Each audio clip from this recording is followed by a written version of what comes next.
600명 규모의 조직이 있었습니다. 채용 연령은 만 4세에서 6세, 이직률은 0%, 근속 기간은 평균 50년에서 60년이었죠. 그런데 이 조직의 퇴직 시스템은 단 하나였습니다. 추방이었어요. 병들어서 더 이상 일할 수 없으면 문 밖으로 내쫓는 거였죠. 이것은 조선 왕조가 500년 동안 운영한 궁녀 시스템의 실체입니다. 지금부터 이 시스템을 해부해 보겠습니다.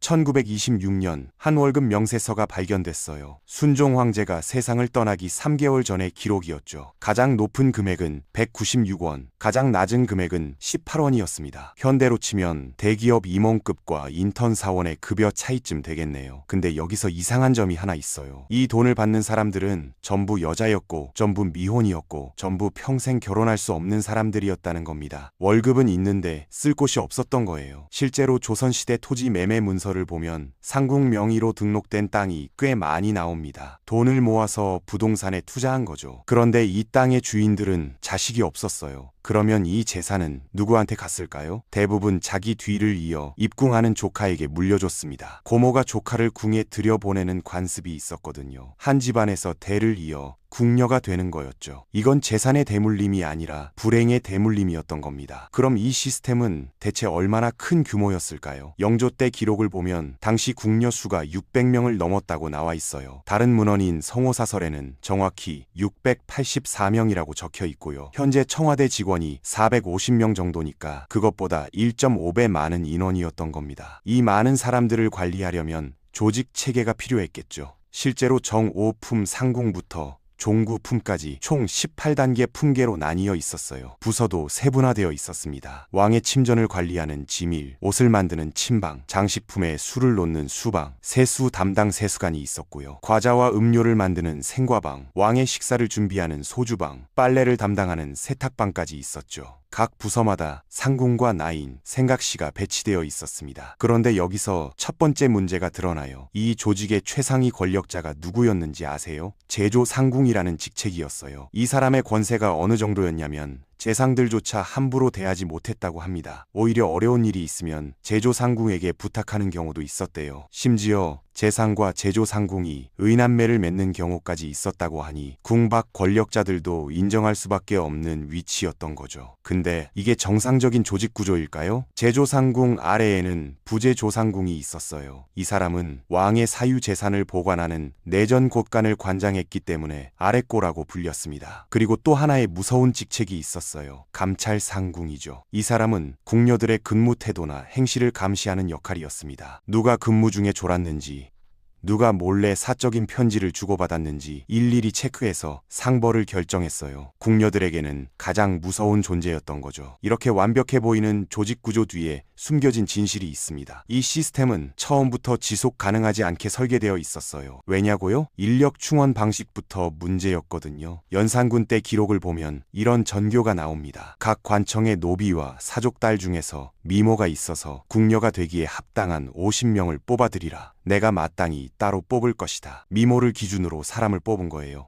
현대 기업이 외모로 직원을 선발한다고 상상해보세요. 비정상적이죠. 더 큰 문제는 채용 연령이었습니다. 세종실록에 이런 기록이 나와요. 하루에 30명씩, 이틀간 총 60명을 경복궁 사정전에서 직접 심사했다. 그런데 이때 뽑힌 아이들 중 가장 어린 나이가 얼마였는지 아세요? 만 4세였습니다. 유치원도 안 간 나이였던 거예요. 부서마다 입궁 연령이 달랐어요. 가장 격이 높았던 지밀은 4세에서 6세, 침방이나 수방은 7세에서 8세, 나머지는 12세에서 13세 정도였죠. 이 어린아이들을 뭐라고 불렀냐면 생각시였습니다. 양갈래 따은 머리를 틀어 올리고 자주색 댕기를 한 아이들이요. 새앙머리, 그러니까 생머리라고 불렀기 때문에 생각시라는 이름이 붙은 거예요. 근데 이 아이들이 정식 직원이 되려면 얼마나 걸렸을까요? 무려 15년이 걸렸습니다. 15년 동안 궁중법도, 한글, 천자문, 대학, 소학 등 각종 교양을 익혀야 했어요. 유치원생이 대학생이 되는 시간이죠. 그리고 이 15년 동안은 급여가 없었습니다. 무급 인턴 기간이었던 거예요. 수련이 끝나면 관례라는 의식을 치르게 됩니다. 이게 궁녀의 결혼식이었어요. 근데 신랑은 없었죠. 이 관례가 의미하는 건 이거였어요. 나는 이제부터 왕의 여자입니다. 평생 다른 남자를 사랑하지 않겠습니다. 이런 선언이었던 겁니다. 일반 여성의 결혼식은 새로운 가정의 시작인데 궁녀의 관례는 가정을 영원히 포기한다는 선언이었어요. 19살, 20살, 꽃다운 나이에 말이죠. 관례를 치르면 비로소 정식 나인이 됩니다. 머리 스타일도 바뀌어요. 양갈래 댕기머리 대신 비녀를 꽂은 얹은 머리로요. 그런데 여기서 끝이 아니에요. 나인에서 상궁으로 승진하려면 또 30년을 기다려야 했거든요. 4세에 입궁했다면 34세가 되어서야 겨우 정오품 상궁이 되는 거예요. 현대 기업으로 치면 말도 안 되는 승진 구조죠. 유치원생을 뽑아서 대학 졸업까지 무급으로 일시키고 거기서 또 30년 일해야 과장급 되는 거나 마찬가지니까요. 그러면 이 시스템에 자발적으로 들어오고 싶어 하는 사람이 있었을까요? 당연히 없었죠. 실제로 조선 사회에서 궁녀는 3D 직업이었습니다. 왜냐고요? 결혼을 할 수 없었으니까요. 아무리 먹여주고 재워주고 월급을 줘도 인간의 가장 기본적인 욕구인 사랑과 가족을 포기해야 하는 삶이었거든요. 양반 집안에서는 딸이 궁녀로 차출되는 걸 극도로 꺼려했어요. 딸을 궁에 빼앗기느니 차라리 벌을 받겠다는 부모들도 있었을 정도였죠. 영조 22년, 그러니까 1746년에 법이 하나 만들어집니다. 양인 여성을 강제로 궁녀 만들 경우 곤장 60대에 1년형에 처한다. 법으로 금지할 정도로 강제 징집이 심각한 사회 문제였다는 뜻이에요. 근데 이 법이 만들어진 후에도 문제는 계속됐습니다. 영조의 며느리인 해경궁 홍씨가 법을 어기고 멋대로 양반과 딸을 궁녀로 뽑았어요. 사도세자가 이 사실을 알고 영조에게 고했고 영조가 호되게 야단을 쳤다는 기록이 남아있죠. 왕실 가족조차 법을 어길 정도였으니 이 시스템이 정상적으로 인력을 충원하는 게 얼마나 어려웠는지 알 수 있습니다. 그렇다면 실제 근무 환경은 어땠을까요? 궁녀들의 하루는 해 뜨기 전부터 시작됐어요. 새벽에 일어나서 자기가 맡은 업무를 준비해야 했죠. 지밀나이는 왕이 기상하기 전에 모든 준비를 마쳐야 했고 소주방 나이는 새벽부터 왕의 조반을 만들어야 했습니다. 복장도 엄격했어요. 낮에는 남색 치마에 옥색 저고리, 그 위에 초록색 견막기를 입었죠.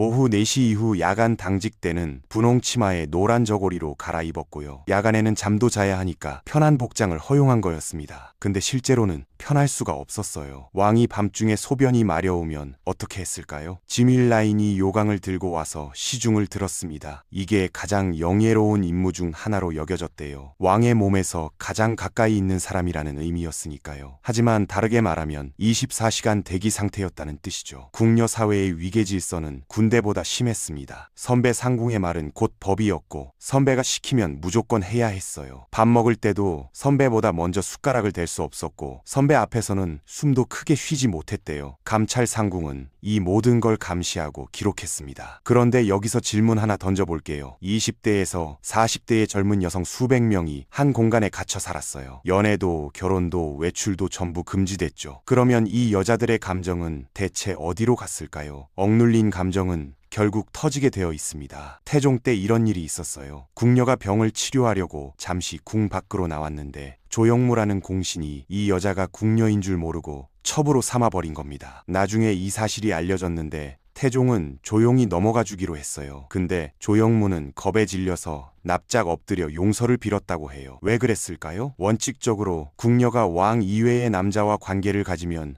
죽음이었거든요. 왕의 여자를 건드린다는 건 왕을 모욕하는 것과 같았으니까요. 세종시대에는 더 비극적인 사건이 있었습니다. 궁녀 내은이와 환관 손생이 사랑에 빠진 거예요. 환관은 거세된 남자, 그러니까 내시를 말하는 거죠. 둘은 궁 안에서 몰래 만나면서 사랑을 키워갔어요. 심지어 언약식까지 했다고 합니다. 근데 이게 들통이 났죠. 결과가 어땠을까요? 둘 다 목이 잘렸습니다. 사랑했다는 이유로 죽은 거예요. 이게 궁녀 시스템의 리스크 관리 방식이었습니다. 처벌로 억누르려고 했던 거죠. 근데 인간의 본성을 법으로 막을 수는 없었어요. 단종시대에는 더 조직적인 사건이 터졌습니다. 궁녀 충비와 별감 부기가 비밀 연애를 시작했는데 이게 확산돼서 무려 3쌍이 짝을 이룰 비밀 연애를 한 거예요. 6명이 조직적으로 사랑한 건데 결국 발각됐죠. 원래대로라면 전원 사형이었지만 어린 단종이 감형해줘서 곤장만 맞고 관노천비가 되는 선에서 끝났습니다. 그런데 억눌린 감정은 또 다른 방향으로도 흘렀어요. 대식이라는 현상이 생긴 겁니다. 마주 앉아 밥을 먹는다는 뜻인데요. 실제 의미는 전혀 달랐어요. 대식은 궁녀들 사이에서 이루어진 동성 간의 사랑을 가리키는 은어였습니다. 영조 3년 실록에 사원부 관리 조현명이 올린 상소를 보면 이런 내용이 나와요. 궁녀들이 친척이라고 하면서 여염집 아이들을 궁궐에 유숙시키고요. 대식한다고 하면서 요사한 비군이나 천한 과부들과 더불어 안팎에서 관계를 맺었다. 공식 기록에 남아있는 역사적 사실입니다. 가장 유명한 사건은 문종 때 터졌어요. 문종의 두 번째 부인인 순빈 봉씨 이야기인데 이건 정말 드라마보다 더 드라마 같습니다. 봉씨는 세자빈으로 간택됐지만 문종과 사이가 좋지 않았어요. 문종이 처소를 찾지 않았거든요. 그러자 봉씨는 궁녀 소쌍이라는 여자와 사랑에 빠졌습니다. 이들의 관계가 내명부에 공공연히 알려졌고 다른 궁녀까지 가담하면서 상황이 커졌어요. 결국 두 궁녀가 봉씨의 사랑을 두고 다투는 소리를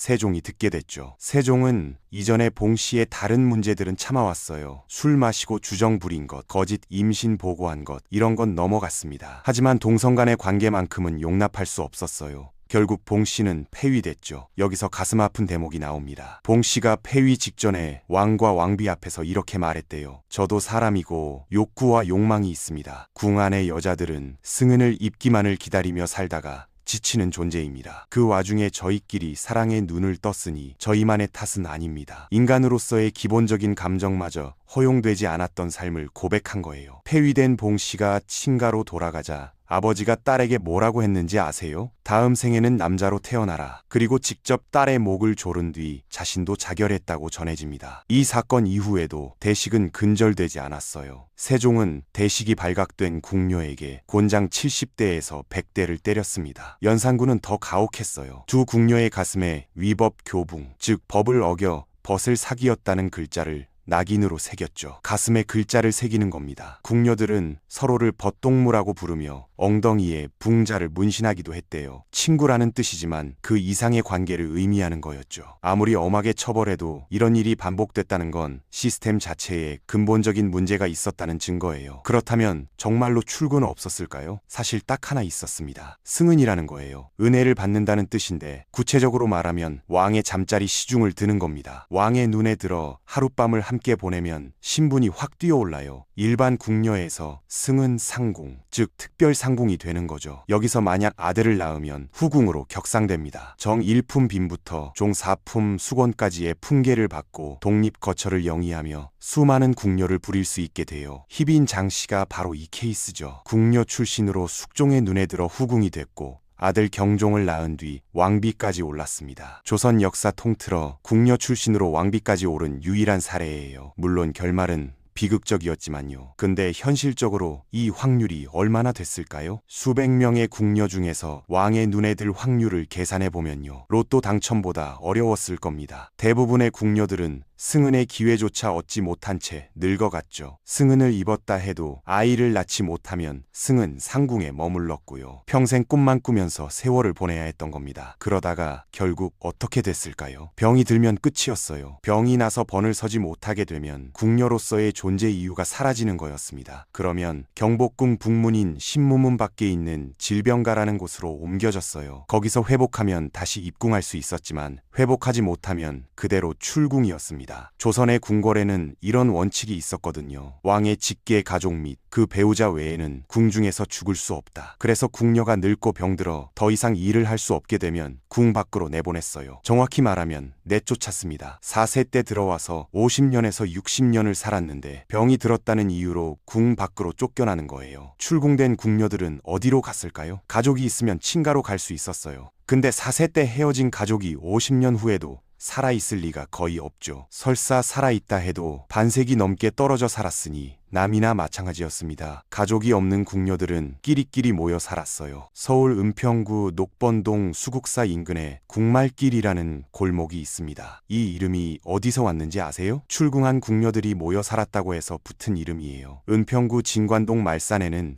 궁녀들의 무덤이 집단으로 있는 곳도 있죠. 봉부는 사라지고 묘비만 뒹굴고 있다고 합니다. 보통 출궁된 궁녀들은 절이나 암자로 갔어요. 스님이나 비구니가 되어서 종교에 의지하며 남은 인생을 보냈죠. 궁 안에서 화려하게 살다가 마지막은 쓸쓸한 절간에서 맞이해야 했던 겁니다. 그런데 출궁했다고 해서 자유로워진 건 아니었어요. 결혼할 수 없었거든요. 한번 왕의 여자는 영원한 왕의 여자로 취급됐기 때문에 궁 밖에서도 평생 독신으로 살아야 했습니다. 가뭄이 들거나 홍수가 나면 조정에서는 이렇게 생각했어요. 궁녀들의 원혼이 하늘에 닿아서 천재지변이 일어나는 것이다. 그래서 가뭄이 극심하면 수십 명의 궁녀를 한꺼번에 내보내는 일이 벌어졌습니다. 영조 때는 우물에 몸을 던져 자살한 궁녀 사건이 발생한 후 30명을 한꺼번에 방출했어요. 세종실록에 이런 기록이 있어요. 태종 때 가뭄으로 방출된 궁녀들이 의지할 곳이 없어 매우 어렵게 살고 있다는 소리를 듣고 세종이 다시 궁궐로 불렀다. 내보냈더니 살 수가 없어서